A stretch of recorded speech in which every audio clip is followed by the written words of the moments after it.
All right, folks, we are back. It is 7:34 in the PM on Friday, March the 22nd, 2024. The future is here, folks. I keep saying that because I just can't believe it. We are at the beginning of March Madness. If you're watching the stream, you see I got on my Purdue shirt. I gotta support Zach, Edie, and the boys. Major props to them. I got a good feeling about this year.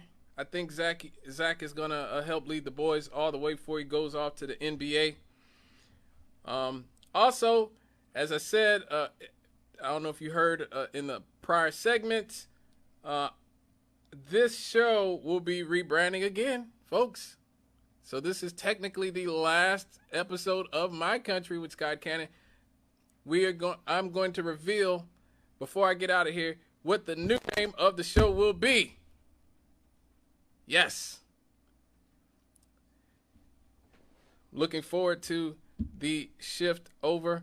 Let me get this call before I go to the next topic. Hello, caller. Yes, I'm here to extend the happy version of your show and say happy birthday. Hello? Hello? Yes, I'm here to extend the happy version of your show and say happy birthday to someone we think an awful lot about. That's you, Scott. Oh, God. Your birthday will be tomorrow, yes. But we still like you to know that, hey, when it comes to the stars, we figure you're right up there with everyone. Well, thank you. Thank you. This is my mother. She's calling to wish me a happy birthday. My birthday is not today. It is actually tomorrow. So Thank you. Thank you for busting me out. Yep. Hey, that's what a mother's for. All right. Okay. Bye-bye. All right. Yes, that's right. That's right. Tomorrow will be my birthday. I'm not going to say how old I am. I don't celebrate my birthday. I never have, and I ain't going to start anytime soon. I celebrate other people's birthdays. That's what I do here. I'm a big fan of that. I also hope you like the Charlie Pride, too. I love that story about Charlie Pride. I love that episode, that story about Charlie Pride. His fans not knowing what color he was until he shows up at the stadium in Detroit, and he walks out on stage, and they're stunned, like, who's this black dude? What did y'all do with Charlie Pride? I just think that's great. That's one of the things that the internet has sort of robbed us of. We can't be surprised by anything. You know, we can't be taken aback by things. Now we kind of know everything. But yeah, the idea of a country music audience being stunned by the appearance of Charlie Pride, it is something. But folks, let's get back to business. Yes. Before the last segment, before the Happy Happies, we talked about the trans movement and how there's been so much ideological capture in our country due to the influence of Big Pharma and these companies that make so much money doling out this medicine, these hormones to these young people. And how is the rest of the world dealing? That's how I like to look at a lot of problems. How did the rest of the world deal with problems? And I know Europe has the perception of being very progressive and liberal. But if you actually look at Europe, they are actually taking a much more cautious approach to dealing with transgender children. Matter of fact, last week, England actually banned puberty blockers for young people.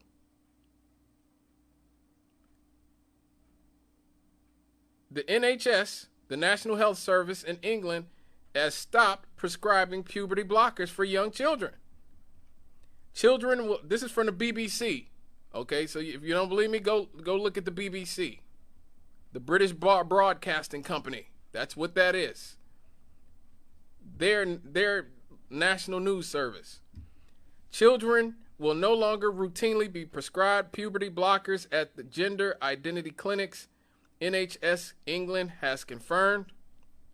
This decision comes after a review found that there was not enough evidence that the puberty blockers are safe or effective. Puberty blockers, which pause the physical changes of puberty, will now only be available as part of research. It comes week before an independent review into gender identity services in England is due to be published. An interim report from the review published in 2022 by Dr. Hilary Cass had earlier found that there were gaps in evidence around the drugs and called for a transformation in the model of care for children with gender-related distress. Dr. Cass's review follows a sharp rise in referrals from the referrals to the Gender Identity Development Service run by the Tavistock and Portman NHS Foundational Trust, which saw an increase of 250 per year, from 250 per year to over 5,000. Wow. In 2022. So they went from serving 250 people per year to over 5,000 2 years ago. Puberty suppressing hormones, more commonly known as puberty blockers, work by suppressing the release of hormones that cause puberty and are often prescribed to children questioning their gender as a way of stopping physical changes such as breast development or facial hair. Fewer than 100 young people in England are currently prescribed puberty blockers by the NHS. They will be able to continue their treatment because they already ruined them.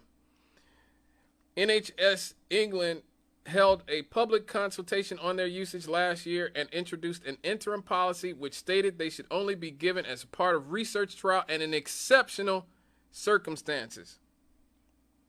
So England has said, let's take a step back from like castrating children. Let's take a step back here. And it's not just England either. European countries in general are restricting trans health care for minors. The UK is not the only European country that's doing this. Several countries, let me finish, caller. Several countries, including traditionally more progressive nations like Sweden and Norway, are changing guidelines, at least in part due to questions from some doctors about the risks of such procedures. The changes in Europe are occurring more often at the healthcare policy level, initiated by medical professionals rather than through new or adjusted laws pushed by legislators, and experts say they haven't been politicized to the extent that they have in the United States. And this is what happens with everything. This is what happened with COVID. This is what happens with every single thing in this country. Things become politicized, and people start saying, well, the Democrats support this, the Republicans support that, so I'm going to support what my team supports, without any real logic behind that other than I don't like Trump or I don't like the Democrats. In other countries, this hasn't become this. So they just have a very sober, clinical, rational approach to this. In recent years, at least a handful of European countries have gently tapped the brakes on gender-affirming care for minors. In Finland, specialized adolescent psychiatric gender identity teams have been available for minors at 2 university hospitals. Since 2011, through the country's adoption of the so-called Dutch approach, which in part holds that adolescents experiencing gender dysphoria can be considered eligible for puberty suppression and subsequent cross-sex hormones when they reach the age of 16. But after years of additional research, a public health body in Finland recommended that minors experiencing gender dysphoria first be provided with psychological support, and if further medical treatment is pursued, that the patient be made aware of the risks associated with them. So they're saying, hold up, you need to deal with, this mentally first. In 2022, the Swedish government's National Board of Health and Welfare said hormone treatments for minors should be avoided and provided within a research context and only in exceptional cases, while adding that the risk of puberty suppressing treatment and gender affirming hormonal treatment currently outweigh the possible benefits. In Norway, the country's healthcare investigation board recommended in part that gender-affirming care treatments such as puberty blockers be defined as experimental. Meanwhile, in France, the Académie Nationale de Médecine in February 22 recommended the greatest reserve when considering puberty blockers or hormone treatments due to possible side effects such as impact on growth, bone weakening, and risk of infertility, and others, according to a translation. So what we have in this country is, because we have ideological capture, we have drug companies that own and control our media, as I've pointed out many, many times before. We have, so all of our media is controlled by basically by the drug companies.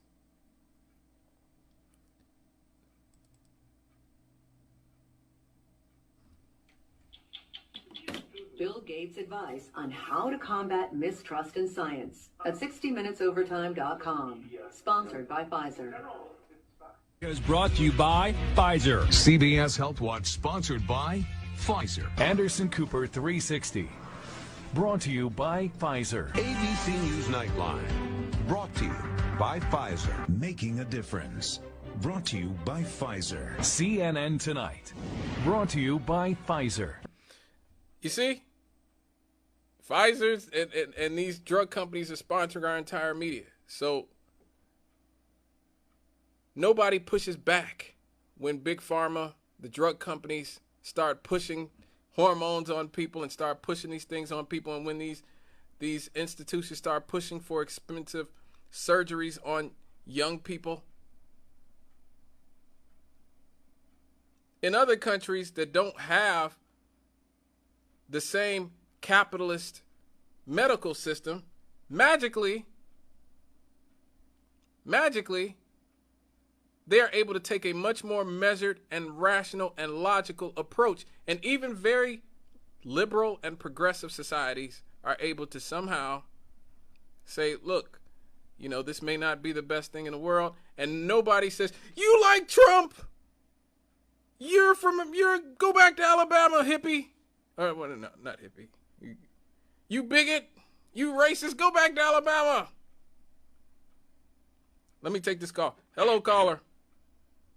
Hello, Scott. How's it going? It's all good, brother. Yeah, man. I called because I heard your mother, man, and I want to give her credit. I know she's listening to your broadcast. I want to give her credit for having such an intelligent young man like you. Well, all right. I'm sure she'll love that. Well, hey, it's the truth, but sometimes you do stray off the reservation. She's kind of proud of that, too, because you got a mind of your own, and that's what she raised you up to have. Both your parents did that, so I'm going to give them credit. Got that right. That's right, But listen, Scott, this is what I want to say real quick. I'm going to try to wrap it up right here. Yes. Did you ever see Moonlighting? Oh, that movie? No, I never watched it. Okay. Moonlight. Yeah, I know what you're talking about. I didn't see that. Nah, they tried to make us all watch it, but I was like, nah, that's not my thing. Okay, well, listen. It's kind of neutral. It just gives you the insight of what a young man that would, be looking at when he's, like straddling the fence there. You know what I'm saying? Yeah. It leaves you to your own suggestion. It won 3 Oscars, Yeah. Not saying it won Best Picture. But listen, this is what I want to say about that. Now, you don't have any children yet. And so you say, a 6-year-old can make a choice. Now, I agree with you on the top end. You should let someone get 18. They make their own choice, even to get I see people let their children have their ears pierced. You don't do that. You let him get up to when he get of age and get any piercing. Or you let him get up to, to make the choices like what you had said. Now, this is what I believe. I'm with you on that. But children should be given the choices. For example, to Do they want baked chicken or do they want fried chicken? Do they want biscuits or do they want rolls? Do they want corn or green beans? Those are the choices that you let them make when they are of that age, and as they grow, you are like a roadmap to guide them, just like your parents gave you free will, and this is where you're at now. They're quite proud of you. I'm proud of you, and I'm not even, associated with you in that type of form. But listen, this is what I want to say. When you said, now I know you're not part of the Orange congregation, the Orange Jesus congregation. I know that. I hope not you ain't got some of them gold gym shoes that he pushed out, because he need some serious racks, buddy. He needs some serious racks. But listen, Scott, tell me this, man. Now, you said that they flew over 350,000 immigrants. Am I correct? Yep. They brought over 300,000 immigrants in flew them in. Didn't let them come in. Flew them in here. Now, listen. Now, this is what I want to say about that. Now, I know they couldn't have kept something like that here. Now, they would have barbecued every Democrat that was in Washington and beyond. And they would have brought that many in here, man. I can't see that. I just can't see that now. I've been looking, I've been researching it, and I've been trying to find it. Now, I don't went down to every aircraft company in here, and I can't find the flight. Man, where do they fly them in? Oh, they won't say. They won't allow them to be. They won't allow for the locations to be found. So there was a Freedom of Information Act. That's how we found out about the flights. But the Biden administration won't tell us where the flights went because specifically they say that it hurts national security. Well, I don't know about national security that it hurts. Anytime that they can hack into the BNB, that's national security. Now, I don't know who hacked into that. And anytime they could hack into the people's hospital records, I don't know about that.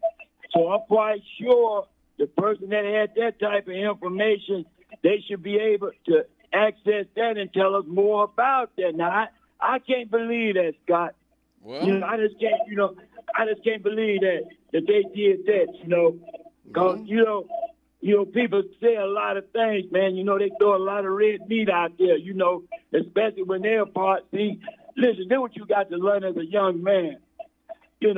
People throw a lot of red meat out there to camouflage something else. Now, somebody sent for these people. Who do you think would benefit more? Now, you say they getting them driver's license and they voting and this and that. Now, when that person, what you call that's over there in Chicago, that you said that they needed people in the Army? Yep. They need more Army people.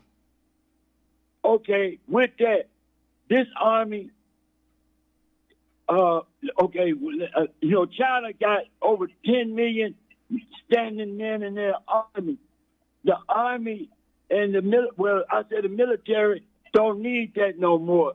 The military is going to be fought by technology.